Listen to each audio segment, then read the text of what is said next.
Hi, everyone. This is Ruth-Ann, streaming live from San Diego, California, Art of the City TV. And today I have an incredible guest coming on the show. We're doing it a little bit different. Our platform is pre-recorded today. So let me see if I can get Alexandra Nechita to come on the show.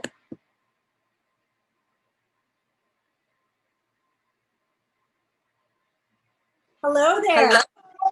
Hi. You are so beautiful. My God, I remember seeing you when you were 11 years old at the New York Art Expo. And I'll tell you what, you have not changed much in your face. Thank you. I do a lot of face regimens to keep it up. Well, you're doing something right. I'm going to have to check with you on that. Maybe it's just my genes. I don't know. We can blame my mom for that one. Thank you, though. Yeah, how are you? Good. I'm good. So thank you for taking the time to be on Art of the City. I've been a huge fan. You know, I saw you when I was in my 20s, and you were, I think, about 11 at the New York Art Expo. It's like, I think that one of the first times that you showed. When was the first year that you showed at the New York Art Expo? Do you remember?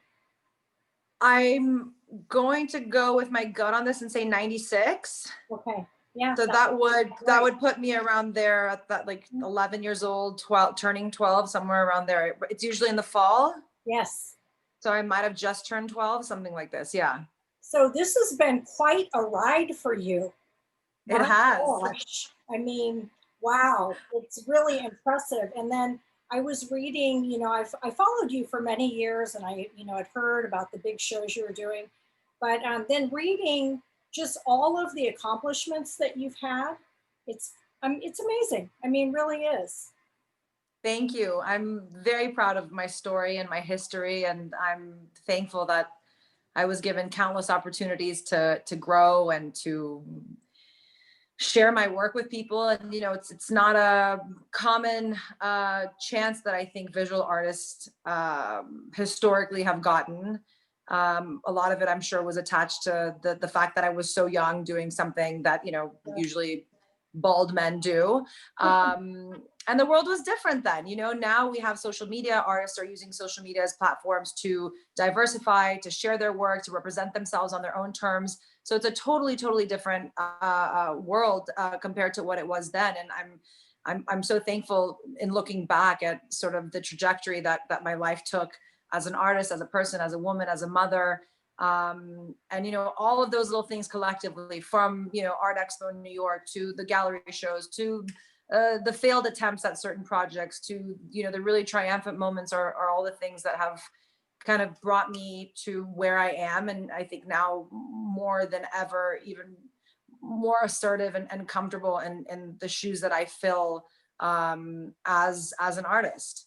Yeah, I'd like to talk about that because one of the things that you kind of broke the barrier, and I agree. You know, when you're a child and you've got so much talent, there's some pluses and negatives to that because, you know, when you're young, people are like, wow, you know, whether you're a concert violinist or whatever it is, people just based on your age, like, how does someone that young, how are they able to create that? But then there must have been some interesting feelings as being a young woman, being in the limelight like that, and then figuring out, especially as you get older, past your teenage years, like, how do I maintain this?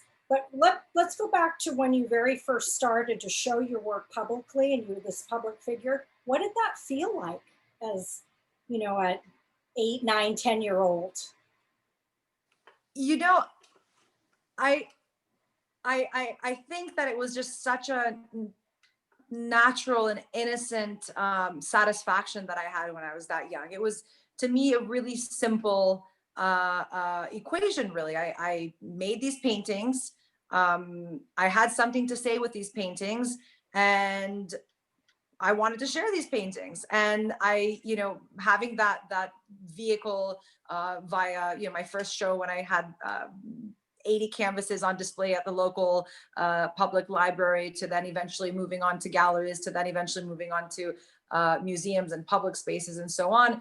I think then it really just served this kind of innocent ego, if you can. I just Sure. wanted to show my work to everyone, and that was the scope, and really the second to my own personal need to express myself and be in my studio and say what I'm feeling and have this super cathartic experience. Second to that was, okay, now it's time to present it to an audience. And when I was a kid, I thought, wow, this is awesome. I get to have these parties and people come, and Sure. it was almost like brushing my shoulders off, sort of a feeling, in a very humble way. I've been raised to be incredibly modest and humble, and I've never had a pompous outlook on my success, and not even to this day. But then it was a very proud sort of chance to get to show off my paintings, and particularly at those very curious young ages, when you're 7, 8, 9, 10, kids are tough, kids are bullies. And Sure. I was sitting in class completely dedicated to my own little world that I'd created in my head. And, instead of paying attention oftentimes to what was being discussed or lectured, I'd be, doodling on scraps of paper, or I would be so lost in some kind of a trance Right. about what I was going to do when I got into my studio after school and finished my homework. And so, I think it also served as a therapy for me at that age, and really well into my adolescence. It was this one safe place, I'm very lucky to have a family who's always been very supportive and open and communicative. So it was never at the expense of not having that. But Sure. still, and even to this day, even with an incredible family unit, and my daughter and my husband and my parents around me all the time, there's still no place that can fill my cup in the same way that this room that I'm in now does, and this experience does, when I'm actually sitting down and putting thoughts forward on pen, on paper, on canvas, on whatever it is. So, as a kid, I think it was just kind of like, oh, okay, awesome, this is great. And then, there's all this attention attached to it. And I'm traveling, and I'm on this plane, and I'm on this country, and I'm skipping so much school, and this is awesome. And, so it was You were like a little relatively, rock star in a way, because I remember I the mean, yes, travels listen, and if social media were around then, I mean, I think it would have been, I don't know that I would have survived it emotionally and mentally, to be yeah, that was honest, even kind with. of what I was going to ask, because I agree. And I'm a mom, so I get, my daughter just turned 13. And it's No, interesting to see when they're, I know, well, I don't know, there's moments, right? You're like, I bet. but Mine is 5.5-year-olds, 5.5-year-old, and there's moments where I'm like, can I send you back, or no, I yeah, can't. I gotta keep you, exactly. right? Yeah. So, and wait till the teenage years happen.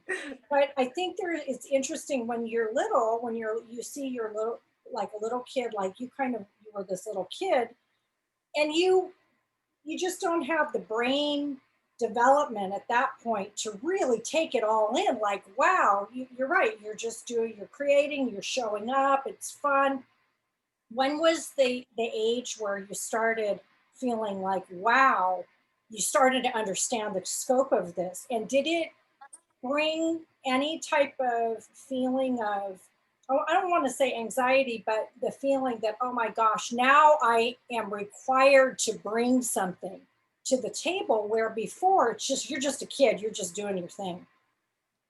Absolutely. That's a great question. And I think it's often something that either gets completely exploited and out of context, or if someone has enough decency to ask the person going through it, you actually understand sort of the sequence and how it all unfolded. For me, I think I started feeling the sort of gravity of my sacrifice when I was beginning to feel like I was having to miss out on certain normal social activities that, like, a teenage girl who has a crush on a boy who wants to go to a dance, like that. When I started realizing, like, oh, I can't go to my best friend's sweet 16 birthday party because I have to finish 5 paintings, or I'm on a plane, or I'm here. And I Yeah. think that it was really only, a few years into my adolescence and high school years where I was kind of like, oh, like, this is a big responsibility I have on my Yeah. shoulders. This is Sure. no longer, just a frivolous child painting and getting recognized and, completely shelled and protected by her family.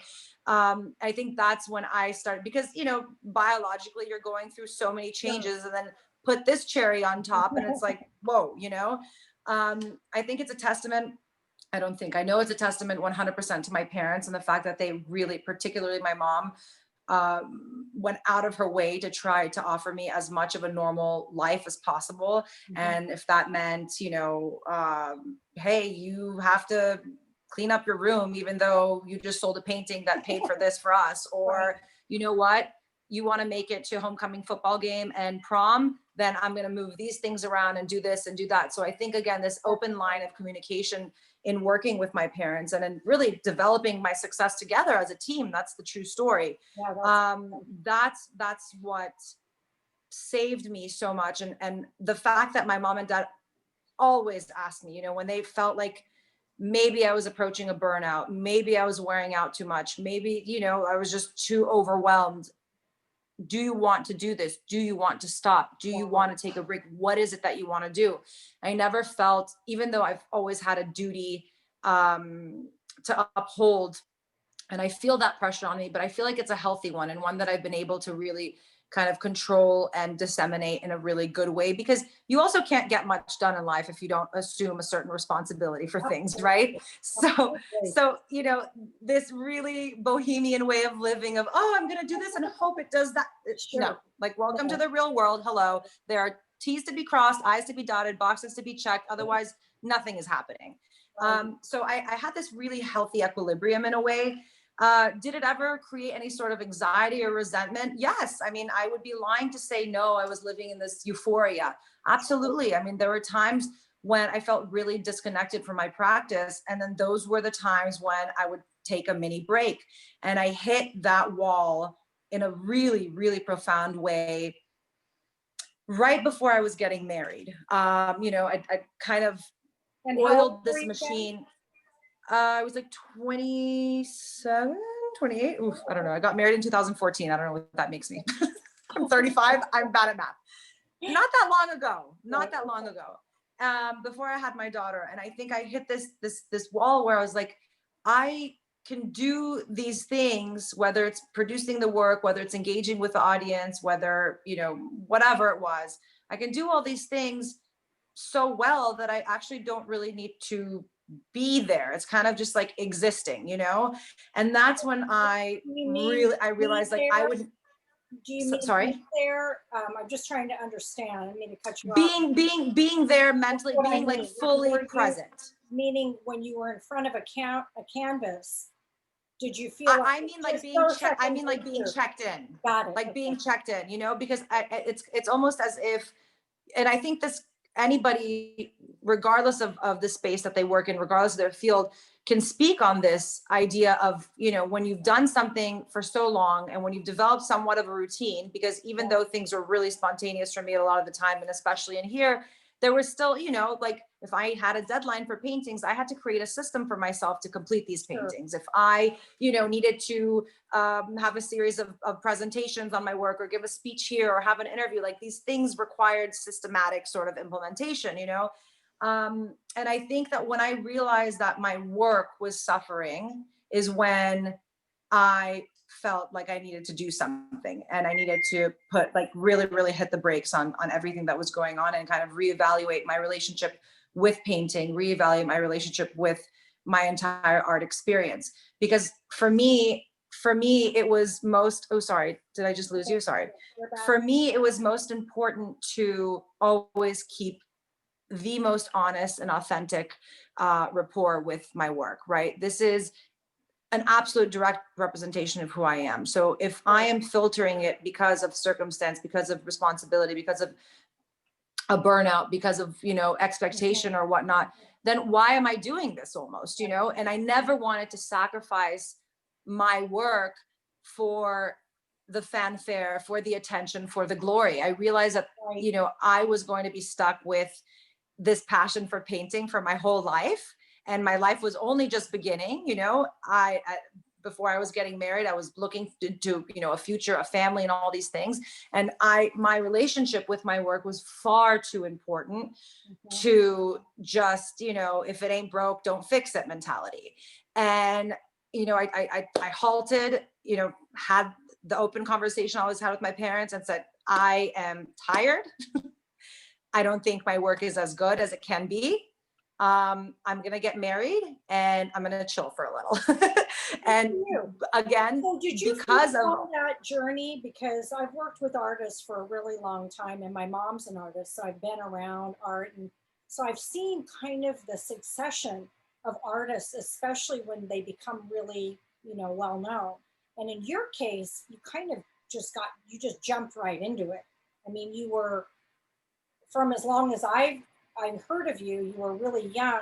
But did you feel like your relationship with your artwork ebbed and flowed in the sense that you were doing things as a child, which is, as a kid, you can't be contrived because you don't have enough knowledge to really like, okay, think it that far through, right? How am I going to create something that everybody loves? You don't even, that concept doesn't come in.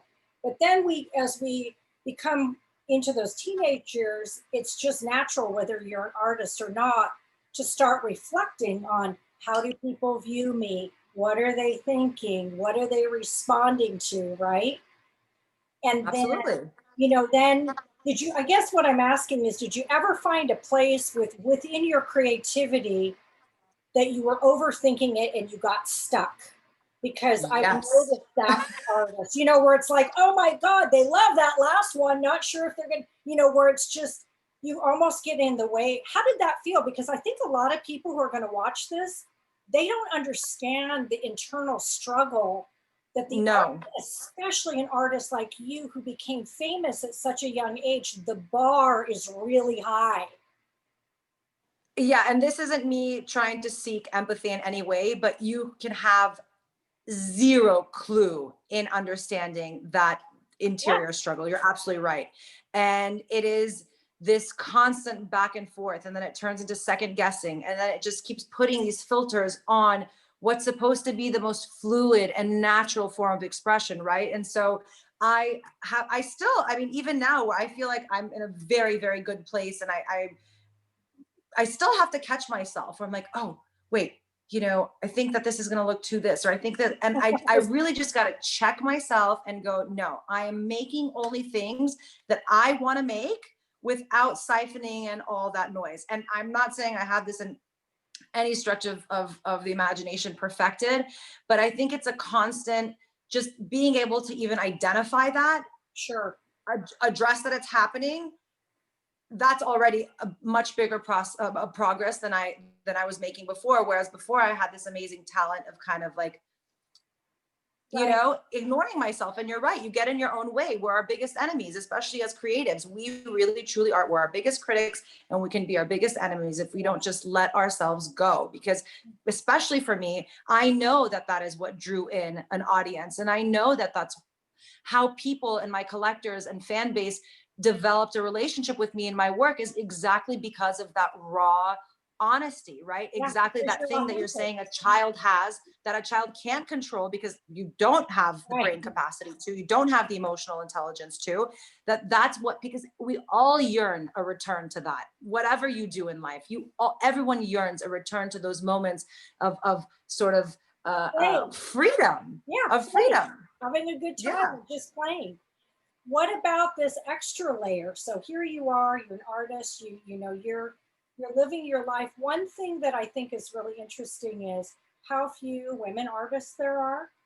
And beyond that, I think that there's also a reason for that, not just, oh, the men have always been favored throughout history, whatever, blah, blah, blah. I think there's some truth to that. But I also think that art can, in order to really have that time to focus as an artist, it's very singular. And as women, we don't get that luxury if we want to live the fullest expression, and this is just in my own opinion, of being a woman, which is being a mom, being a partner, um, depending on who you are. And I find this to be very interesting. I'll probably get some hate mail on this, but I find it very interesting that a lot of the women who I see as artists don't take care of themselves physically. It's almost like they've relinquished themselves that, okay, if I'm going to be an artist, I can't take time, like you said, get some nice skin rituals going, whatever.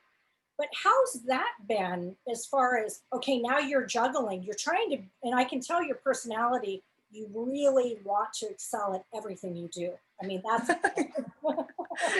Damn, this Zoom is really serious. well, It's I true. like to talk Listen, about, I you feel hit like the if nail we're on going to talk about what's real, then what's the point? you hit the nail on the head. And you know, anybody who's going to argue you is, you know, should really look into it and really look past the stereotype. You're not just naming a stereotype. It's not just that, you know, when we talk about artists historically, they're introverts. Oftentimes they deal with, you know, addiction issues. Oftentimes they deal with social issues. Often this is not a Right, criticism. This is a report on a reality on this is what it right. is, unfortunately. And I think it's sort of part of this effort of demystifying the art experience that I really try to take part in. And that's why I believe so much in public art. And that's why I believe in a really democratic art experience for everyone. And that's why I am so verbal and vocal and articulate when it comes to my work, and why I think that a woman can have it all, and she might Yes. not be able to have it all at the same time, but she can have it all. And I think it really just comes down to making these decisions and these efforts and evaluating what's important to you. And listen, Yeah. I'm raised by an Eastern European woman who, you know, won't go take the trash out unless she's dressed to the nines, you know. So for me, it's a cultural thing very much. Right. And it's in no way disrespect to women who maybe don't care Yes. about getting their hair blown out or getting a manicure or whatnot. Like, I trust me, I run through my moments of, especially when I'm in the zone, where I'm not cute, like, let's be honest, you know. But I think it's just recognizing it's not, it's, you know what it is, I think it's and I struggle with this a little bit. I've often felt like there has to be strain and effort and so much sacrifice to justify my success and to justify my position. And I think Probably women you love should, to, and we love probably to do you this to should look like ourselves. shit, because if you don't, then you aren't really that dedicated. Right. Oh, you're kind of a fake artist, or you're really Yes, commercial, exactly. or you're superficial, Exactly. or you're not that smart, or exactly. And so I think that it's sort of this self martyrdom that we do Mhm. to ourselves via social influence, via external influence, for Yeah. sure. And I think it's just kind of really realizing you have this one amazing shot at this beautiful, glorious life that's going to throw you curveballs and is going to suck a lot of the time. But Yes. so much of it is going to be so beautiful, and this chance to leave a legacy and to say something. And you get to choose what you want to do with that, how you want to do that. And it's possible to do it all. And it's not, you shouldn't be at the mercy of history or society or the opinion of someone who, you know, is more successful or more well positioned or whatever it is. And I think that it's a difficult, you know, it is in the nature of the woman to kind of like hide behind the Mhm. scenes, you know, like, we're doing everything to make sure the house is nice, but no one sees us running around with our heads chopped off. And Right. we're doing everything to make sure our kids are ready and lunch is packed and their hair is brushed and their teeth is brushed, but no Right. one sees that chaos, because no, look, this is how they are. And it's I think really generationally, I think it's now, and for me also culturally, because I've assimilated to so much of the American culture also, it's a time for women to really shine, even when you're not that shiny, and it's okay. Like, Amen, sister. I'm right there with you. And I think that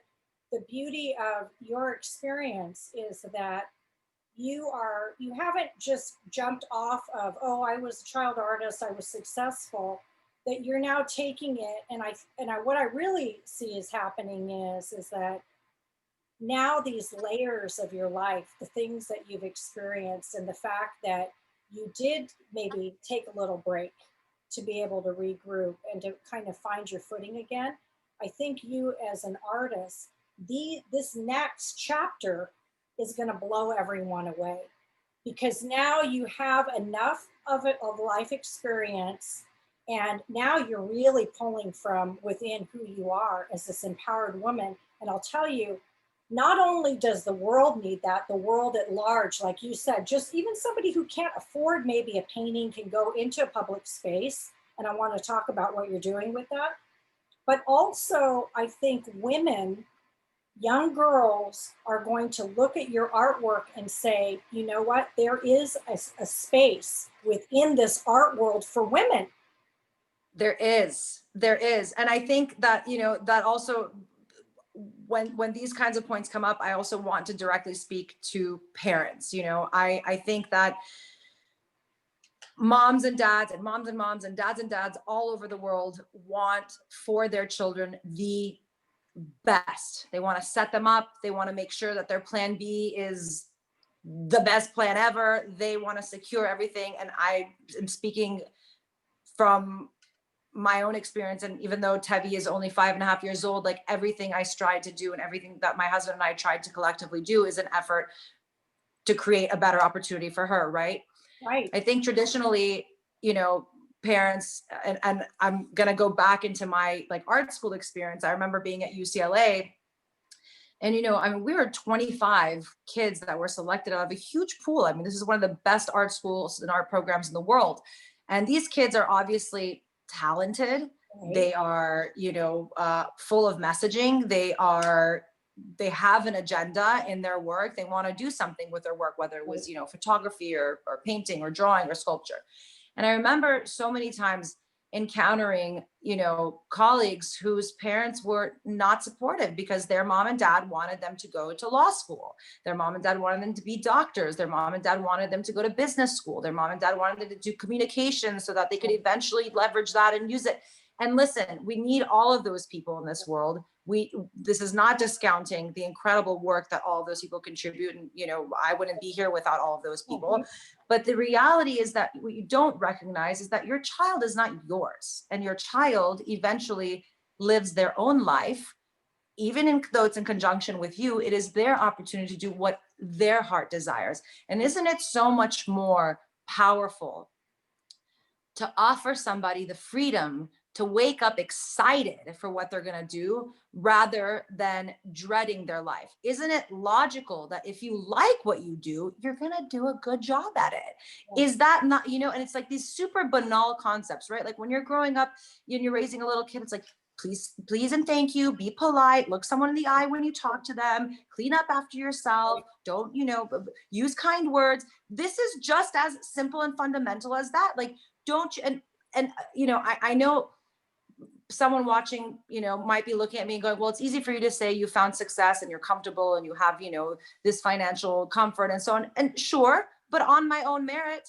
and with my own sacrifice and with my own dedication and by virtue of my mom and dad saying, we just want to raise a happy child. And the same thing is what they do with my brother. We want to raise kids who are going to be stoked on life every day, not, you know, miserable. And I think a lot of that for them is as a result of the oppression that they grew up with in Romania. You know, simple things like not being able to speak your mind or not being able to object to, you know, something political or social going on, or, you know, my mom telling me a story of a classmate drawing an icon in a book and getting fully humiliated and, you know, slapped with a leather belt in front of the whole class population. I mean, these are things, first of all, that did not happen 200 years ago. Let's get that right. And, you know, and I think that in effort to really want to do the best for your kid, it comes from the most pure place, right? As a parent, you can lose sight of the reality that they are their own entity. And while they are born of you and they are made of you, or, you know, raised by you, just as important, they are their own person. And I think that it's so important to honor that. And, you know, when I wasn't a parent, I always felt more uncomfortable having this conversation because, you know, I knew I would get thrown back in my face. Well, you'll see when you have a kid. And you sure, but I am a parent, and yes, she's little, but I realize how formative even these tiny little years are. And I think that if people would just sort of reshape their philosophy in general, and not even about art, you know, but it's this mentality, this old school mentality, like how are you going to live? What are you going to, you're going to eat crumbs and paint in your studio? I mean, you know, and that's the thing. I like, again, I'm reverting back, sorry for going all over the place, but I'm reverting back to my UCLA days where I remember classmates who literally, I mean, I'm like legit got cut off by their parents, and they're sitting deciding between, you know, managing their meals for the week and needing materials. And, you know, and I think that that's also something that's fed into the stereotype, right? That suffering, that darkness, that heaviness. Well, and what you're saying too, I think, you know, I agree with you 100%. probably because I believe so strongly in art and in what it brings to the table, which to me is far more than just the idea of creating art, but the idea of opening up your brain to be creative. And to me, Yes. that's where all of the magic happens. That's where we find the cures for cancer, and we find a different way, because ultimately it's taking nothing and making something different out of it or building upon it. But I think the other thing that you're talking about is just the idea of what is value. I mean, what is it a valuable life to accumulate a whole lot of stuff and even become very well known for something, but really deep down in your life, you don't really feel like you are having the truest expression of who you are as one unique person on the planet, the only one that will ever be in the existence of time. So Preach, girl, preach. when you put it in that perspective, why would you want your child to do anything less than what is their unique gifting? And I agree with Correct. no And matter their callings. Mhm. And I think Absolutely. especially coming back to, because I'm very much about women's empowerment, I think that we need the women to take over. Oh man. Don't tell my husband that. He lives in a house with 2 girls and 3 girl dogs. I love men and I think that they're great, but I just feel like, women, I'm Native American. So and today is Indigenous Peoples Day. So Oh, that's right. yeah, so it's kind of exciting. We finally realized that Columbus was lost. He was looking, which is true. And that's why we're known as Indians, is because he thought he landed on India. But anyway, yeah. So there's a whole lesson for you men watching. Well, you see, there's opportunity for growth and change and education, and that's what we need to be open to, Yes. It's like And really so just get out of our own that's ways. it. And I think going back to women in the arts, I think women, particularly, especially with parents, they're like, oh, my little girl, she's going to be a mom someday. She's going to, be a wife. She can't do something this frivolous. I mean, a lot of people feel that going into the arts is frivolous. And so as a woman, now you've even got it stacked, because as a man, okay, you go into the arts. Well, if somebody's really successful as an artist, it's okay. His wife will support him while he's in the studio painting, right?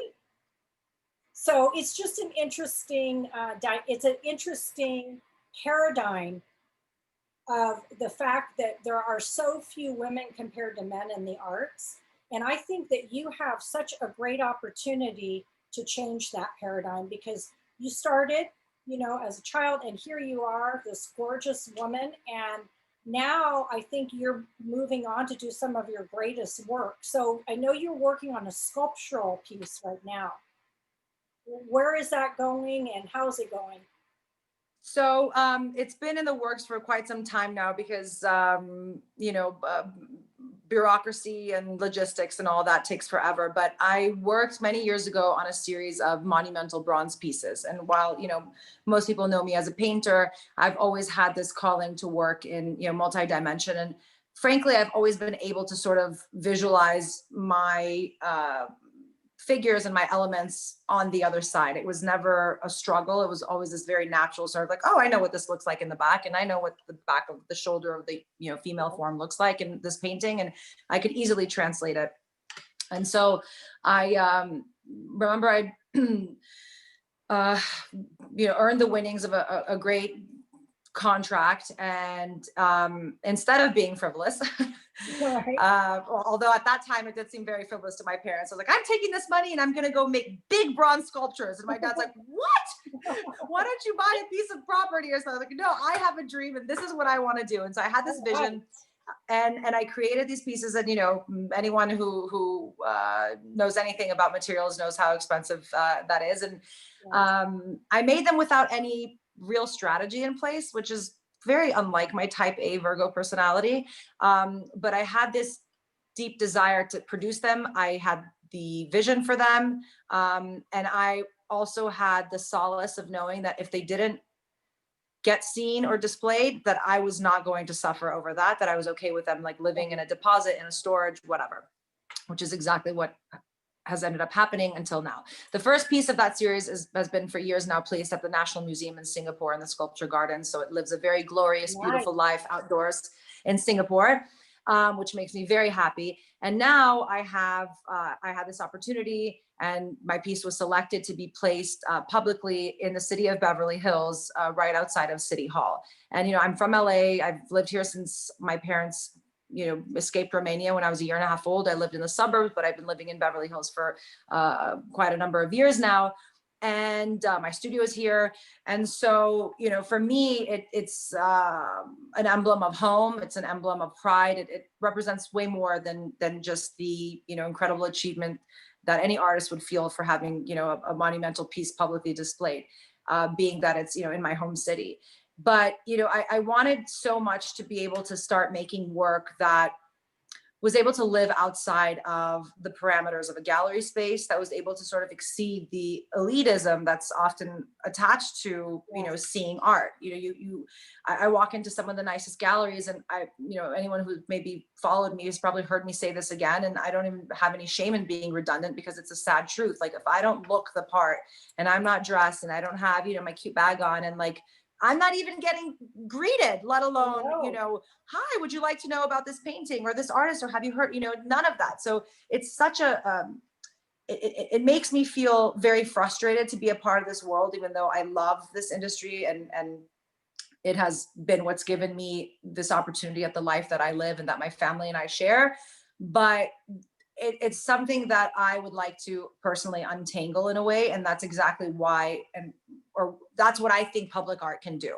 A few years ago, I was commissioned by the city of Bucharest to do this public install. And originally they wanted to go super traditional, safe route. You know, we have the National Museum at disposal, and we can do the Contemporary Art Museum. And we can do, I was like, okay. And this is where the chip on your shoulder is warranted, right? I was like, no, thank you.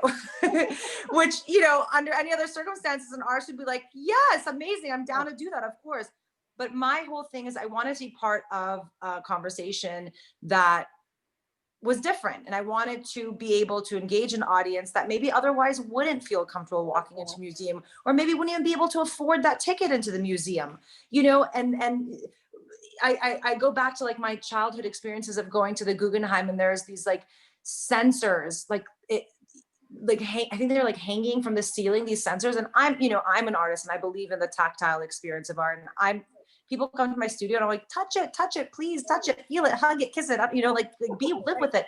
And so, you know, I was younger and maybe not as refined as a child. And I was like, and then like all the sirens in the museum would go off, and like 4 security guards, and then they'd be trailing after me the whole museum. And I was like, what is this? This sucks. This is not what it's supposed to be like. And I'm sure that if the artist was alive and could speak for themselves, they would also argue this, you know? And so I decided, you know, I said, listen, if you guys really want to support me in doing some kind of a project here, this is my home country, my native land that I love and that I'm so deeply connected to, then this is my proposal to you. I want like the most prestigious public space in Bucharest, which is in front of Ateneu, which is like the equivalent of the opera house in Sydney, so to speak. You know, it's this beautiful international performance center, and you know they host biannually the UNESCO festival. And I said, you know, I want this garden, and I want to make these sculptures, and I want to make the sculptures here with craftsmen from Romania. I want any assistance that I might need to be students from the art university. Like, this is what we're doing, and I want people to touch them, and I want kids to climb on them, and I want someone to take their lunch break and have a cigarette and ash on it. And I want this to be an experience that really teaches an audience that art can be lived with in a really sort of visceral and organic way. And so that, you know, goes hand in hand with this new project here in Beverly Hills. How did that come about then? Did you get some people that were supportive of your vision to get on board with that project? For Beverly Hills or Romania? For Romania. For Romania. So I know a lot of people there, which is helpful always. You know, networking is a big part of the gig. And I've always been very social, and I've kept wonderful relationships with all of my friends there, who are super supportive of my work. And I ended up going, I originally went, it's kind of a funny story. I originally went because I was financially backing a artist residency program in Slanik, Moldova, which is this really exquisite part of the country. Like, anyone who wants to do a 5-minute Google search and just make their eyes like, wow. I mean, we're talking beautiful, you know, salt baths and waterfalls and just nature and lush and green. I'd connected with a Romanian artist who basically, you know, started this whole program called In Context. And what her idea was, it was to bring, for 3 months of the summer, a group of international artists, and to not only do an art exchange, but to do a culture exchange. So she would have a body of Romanian artists, locals that were selected, and then a group, the first year was from Brazil, then we did a group of artists from Iceland, and they come in to Slanik, Moldova, the residency, you know, they live there, they eat there, they do an exchange of tradition, food, like you name it. Right. And they just work and produce a body of work, you know, over that time period. And it all culminates in a group showing, and so on and so forth. I hadn't been back to Romania in 8 years until then, for no particular reason. I mean, life, you know, before you know it, 8 years elapses. And so I went for that, and I went really quietly. You know, I can tend to cause a lot of commotion when I go, but I didn't really announce that I was going. You know, I told a few of my people, and that was it. And I went. And obviously, you know, people got wind of it, and we did some press and we did some this, and I eventually got invited to the mayor's office for a meeting, which is where they proposed this, you know, let's do something. You haven't had anything here in all these years. My last event was when I was like 13 years old at the National Museum in Cluj, where we had lines of thousands of people waiting to get in to see the show. Wow. And, you know, let's do this. We want to do something for you. You're a great image for the country, and you've always been so proud and supportive of your roots. And this is how the conversation started. And somehow I got them to be on board with this wild idea, and wild in the sense that, you know, Romania is still a very traditional place, and there's still a lot of its fundamental core beliefs that, you know, people have not been willing to adapt or modify or just even put on a different lens of glasses to look. Is there a class system in Romania? Is there you know, a divide between the haves and the have-nots, or is it still a communist regime?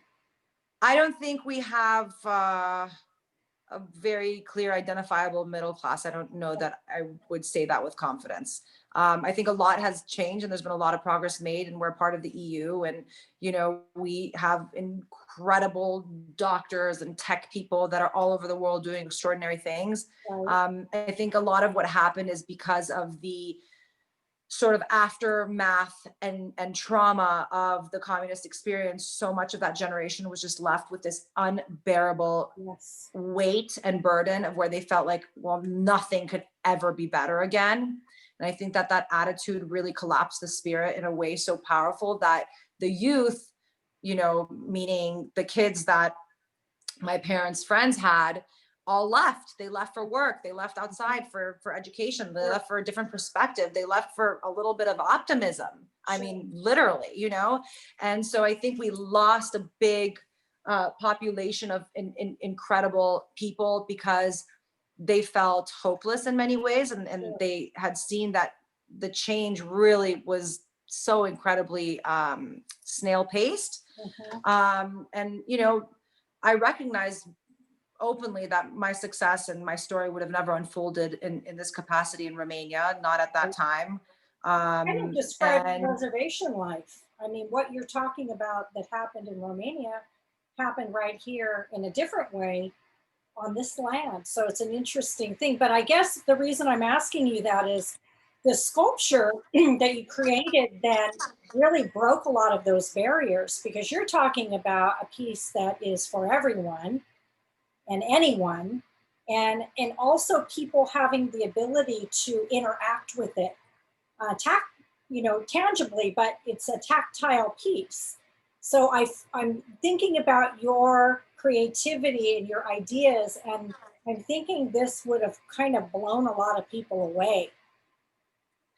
I think also the subject matter, the piece is called Love Anatomy. And I think now more than ever, this struggle to really identify ourselves with kindness and love and empathy for people is more important than ever. Without being political, I think we need to have a return back to some of these very basic values that I know that this country is built upon, and that I know that I, as a Romanian native, have been constructed to think and operate on. I know it's the way that I'm trying to raise my child, and I also know that it's what I try to put into every single piece that I make. And so, it's when I made it, I had a very different concept of what love was, right? It was much more literal. It was much more simplified.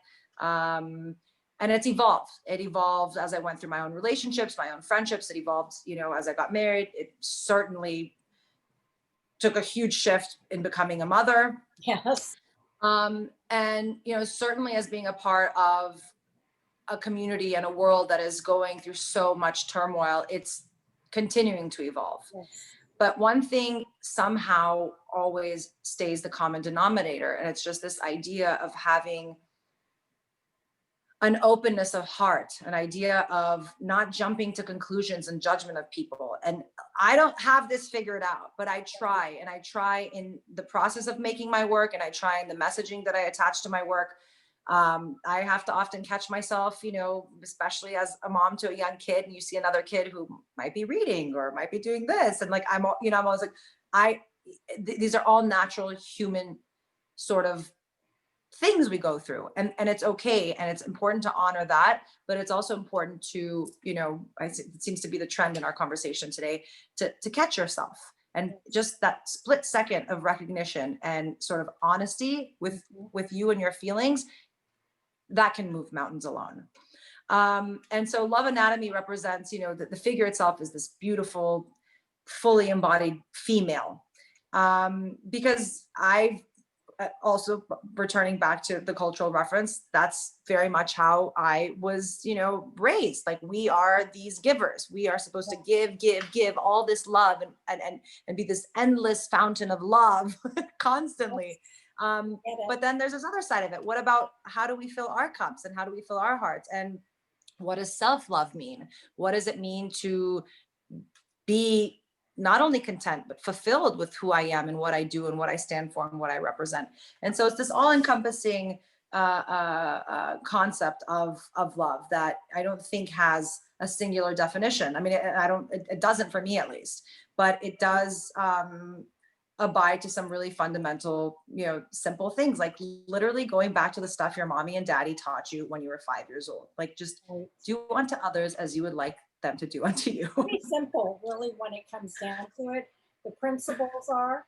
But how are you bringing that now into your new work? Now that you're back in your studio and you're creating, what do you think is shifted now that you're, in the place that you're in now, as a woman that has had experience, and now you're a mom and a wife, and you're an artist, though? I mean, that's your own. That's kind of like you're pulling from the other folks around you, whether it's your family members or your friends or other artists, but ultimately it's your relationship with the artwork. What's happening now? What's your process? What are you thinking about? I'm thinking about being as honest with myself as I can possibly be when I'm in here. I am thinking about not thinking about things. I'm constantly trying to remove as much of that external noise as possible.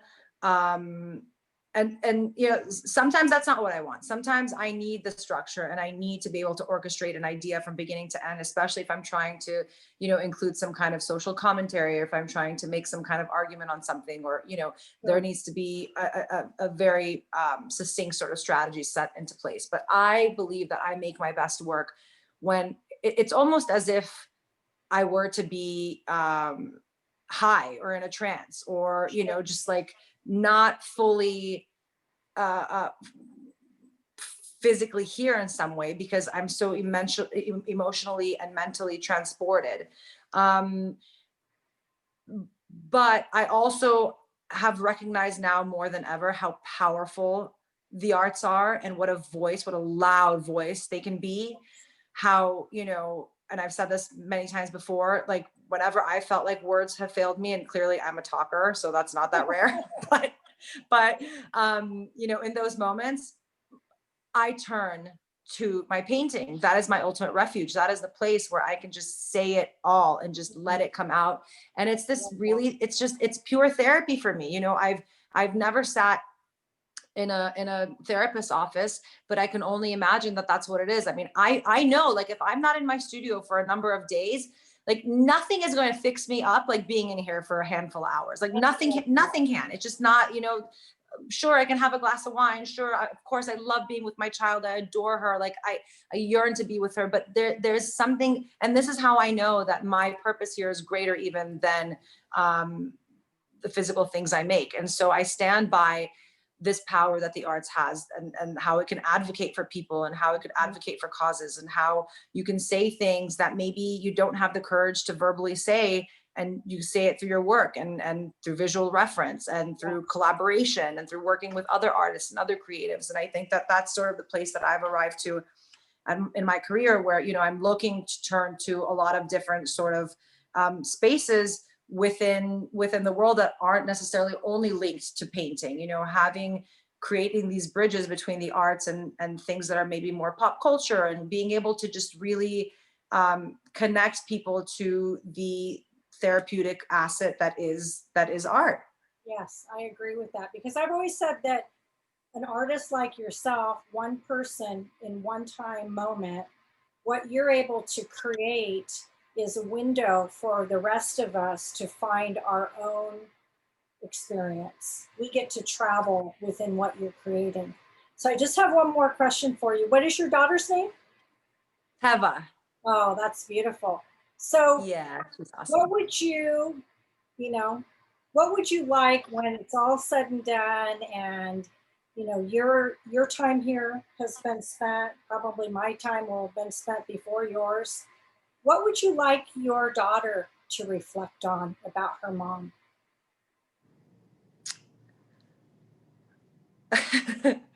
um I think above all, I would like her to remember me as a good human being. I would like her to be able to look back on her life with me and know how loved and how esteemed she was to me and her dad, and to her whole family for that matter, because she's literally the most doted on child in the world. But I think above all, I'd want her to remember me being a good person and a good part of the world, a good member of the world, and somebody who didn't just isolate her energies on her own self growth, but also on how she could make the world a better place and leave it a better place. And I hope she does the same thing with her life too. That's awesome. I just love talking to you. Thank you. I'm so happy it You're an worked out. Thank incredible you so person, much. you know, and I've always admired your art, but I always think that in order to really understand someone's art, you have to hear from them. You have to hear who they are, because it just makes the artwork come alive within, you know. And because I've always looked at your art, and I've always, especially the colors and the movement, it's very lyrical to me. When I look at your art, it reminds me of the way I hear music is the way that I see your artwork. There, you know, I know that's kind of a weird parallel. No, I get it. I feel that way too. You know, I really Thank you. do. I mean, and you know, it's true. Listen, it's so true, because one of the biggest reasons, Ruth-Ann, why I, you know, and even now, but especially when I was younger, I always attached these sort of, everyone called them stories, to my paintings. But I'd often write little notes about why I painted it or what the painting represents to me. And it's precisely for this reason, for what you're saying, because if you have the opportunity to engage with an artist, unfortunately, oftentimes you're walking into museums and, you know, these people have been gone for 100 years, and you could never, ever, ever try to get any sort of internal and real intimate insight. But if you can, it gives you an incredible privilege, first of all, because that's how I feel when I get to talk to artists and go to their studio, and it's an extraordinary experience. I mean, obviously I'm biased because I love art, but it really is it's a much more special relationship that a viewer can develop with the work when they have that chance. And it's for that reason that I always wrote about my work, because I felt like, well, maybe not everyone can meet me and look, like I can't go ask de Kooning why he painted this, or I can't go find out why Frankenthaler painted this.